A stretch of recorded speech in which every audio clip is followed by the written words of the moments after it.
Hi, I'm Andrew Pullen, Managing Director of Spa World.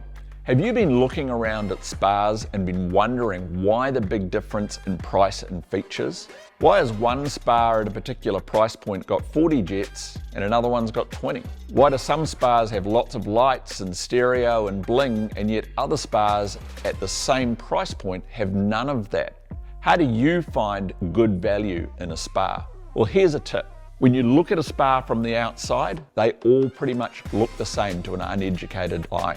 You really have to get underneath the spa and take the cabinet off to see where the differences lie. If there's one thing that I could tell you that influences the quality of the spa and how long the spa is going to last, it's the frame.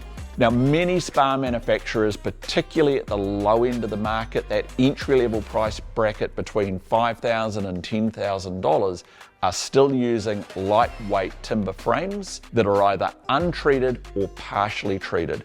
And that is going to condemn that spa to a shorter lifespan than if they used a high-quality frame.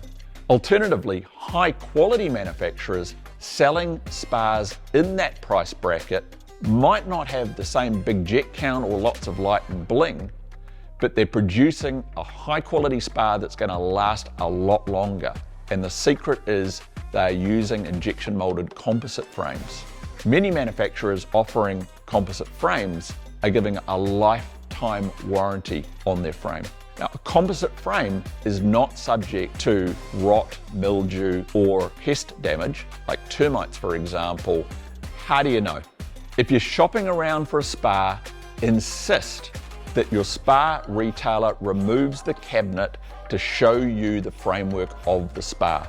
Most reputable spa retailers will have spas on their showroom floors with the cabinets off so you can look underneath. It's kind of like popping the bonnet on a car and having a look at the engine bay. If you get them to take the side off and what you're seeing is obviously a lightweight, partially or untreated timber frame, that's a red flag. That frame is not going to last the test of time. Alternatively, if they've got some form of composite frame backed by a long warranty, a lifetime warranty for example, then you know that the manufacturer of that spa has certainty that that frame is going to last a lifetime. So in summary, just as I've always said, don't buy a spa without sitting in it. Don't buy a spa without looking underneath. Even to the untrained eye, you can tell immediately whether that's a great quality spa that's going to last a lifetime or a spa that's used a cheap, lightweight, untreated timber frame that's going to have a much shorter lifespan. If you want to find out more, come and visit a Spa World showroom, and believe me, we'll have the side off our spas.